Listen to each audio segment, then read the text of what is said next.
and more I watch this Spurs team, the more I believe that they're capable of winning a championship. Wemby is playing like an MVP. He's the front runner for Defensive Player of the Year. Everyone around him is shining. The Spurs are playing unselfish hoops. They are 26-2 since February 1st. The Spurs are simply peaking at the right time, and there's no other way to put it. But there's a narrative, and everyone drags it about how the Spurs have no playoff experience and therefore they can't win a championship.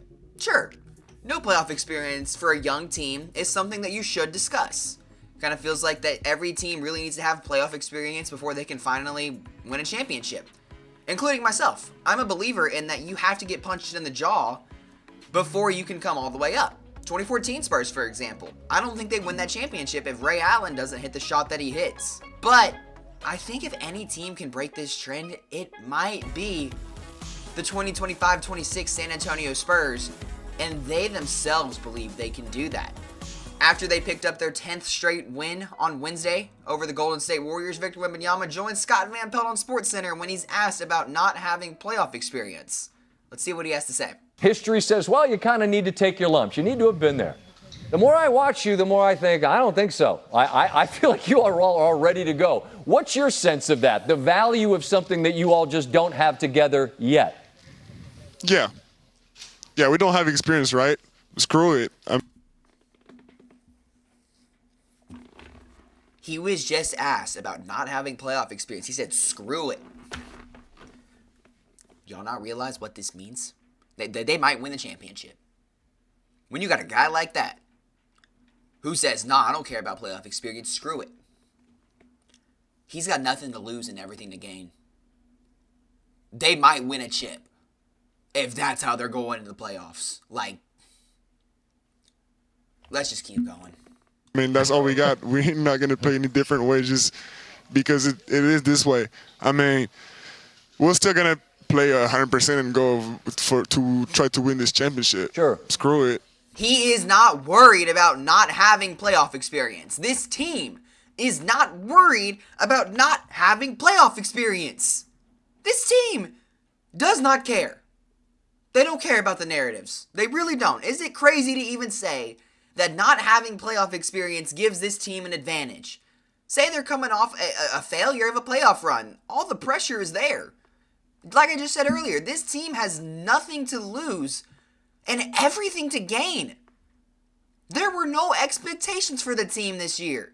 Everyone said they were going to be a play-in team. No, they are a top 3 team in basketball, and they might not be 3. When you got a guy like Wembanyama who says, screw it, about playoff experience, those 2 words carry a lot of weight than it really seems like.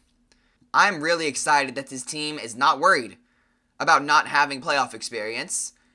And I think they can get it done. I really think there's a world that, come June, they're hoisting a Larry O'Brien.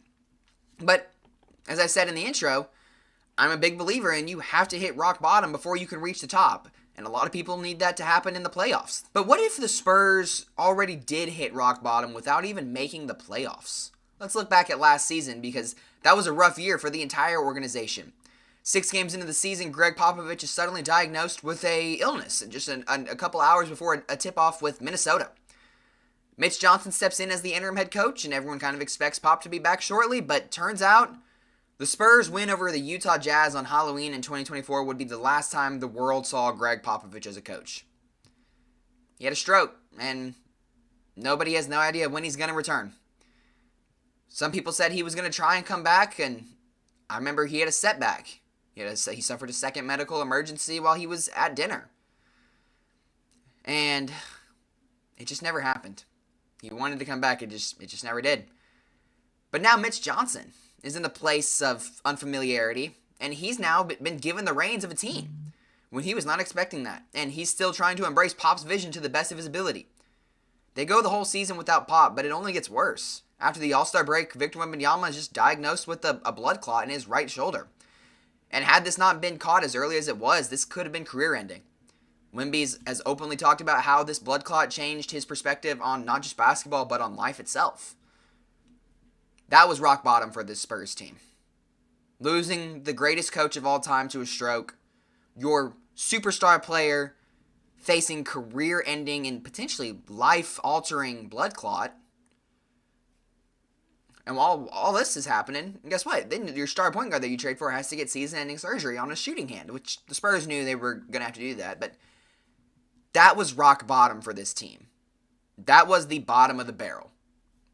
It could not have gotten any worse. But now look, Wembanyama is an MVP player, the depoy frontrunner. Mitch Johnson could win Coach of the Year this season. He should have, deservingly so. This team is having their best season since the Kawhi Leonard days, and that's saying a lot. That is what happened now after the Spurs hit rock bottom. We're trying to reach 1,000 subscribers this year. If you are not subscribed, please make sure you go ahead and hit that subscribe button. It's free, it takes a few seconds, and it really helps push my videos out there and help grow my channel. And make sure you turn on the post notification bell so you never miss when I upload a video here on Tide Talk Sports. A lot of my viewers are not subscribed, so it'd mean a lot to me if those who aren't subscribed could just go ahead and hit that red button right there.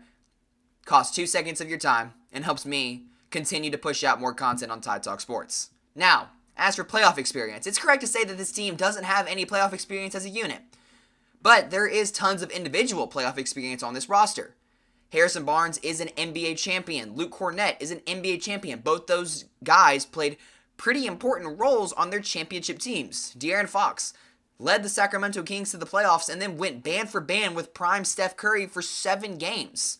Sure, the Kings lost that series, but De'Aaron Fox kept him in it all the way. That series would not have been 7 games if De'Aaron Fox didn't have the series that he did. And then not to mention just some of the playoff experienced veterans, such as a Bismack Biyombo, a Kelly Olynyk, and Mason Plumlee. Sure, they will not see the floor in playoff time, but they understand what it takes to get there. That is the NBA experience.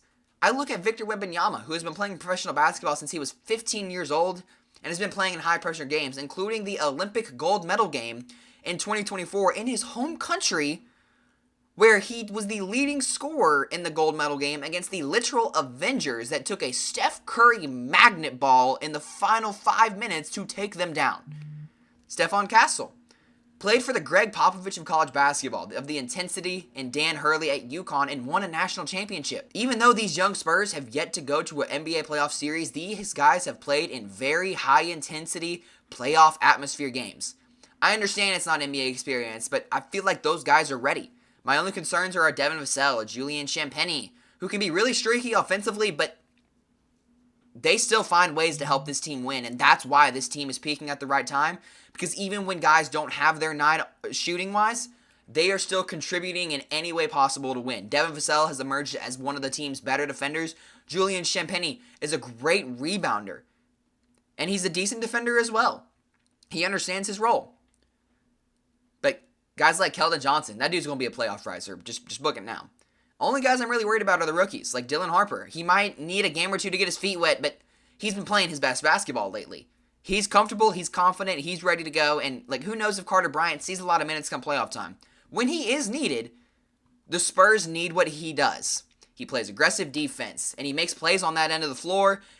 He spaces offensively, he cuts the lanes, and rebounds the basketball. He just does whatever's needed, and he plays with so much passion and energy that you just can't teach. He plays with the motor, and that is going to get a fan base involved. If Carter Bryant comes in and just has a huge dunk or a huge block, the Frost Bank Center is going to erupt.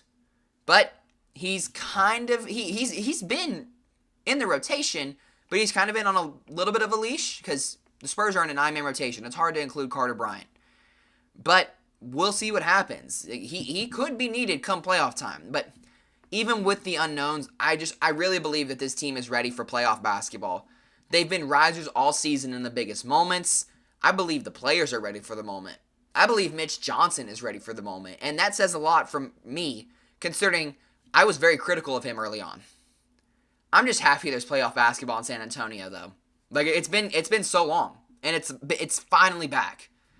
It's just been a long time coming. I remember I cried when they traded DeJounte. Y'all can all go watch it on the channel right now. I remember the morning Kawhi got traded. I believed Isaiah Roby and Stanley Johnson would help save the team in 2023. No, I don't know what I was doing. I remember Keita Bates-Diop scoring 31 points in the final Lakers game at Staples Center. I've legitimately seen it all, and I have been emotional watching this team just be good again. because the cohesiveness, the chemistry, this team has not felt like this since 2014. And that's saying a lot. And even better, I will be in the building for Game 1 of the Spurs' first playoff game in San Antonio in the last 6 years. There will be a vlog coming out of that. I'm so excited. That building's going to be rocking. So, if you want to make sure you see that video, make sure you subscribe and turn on post notifications so you never miss when I upload a video here on Talk Talk Sports. Thank you guys for making it to the end of the video. Like it if you enjoyed the video. Just comment pineapple if you made it all the way through. I want to know who watched this video all the way through. Comment pineapple if you're seeing this. So, thank you guys so much for watching. Go Spurs, go. And until next time, this is Ty Talk Sports signing off.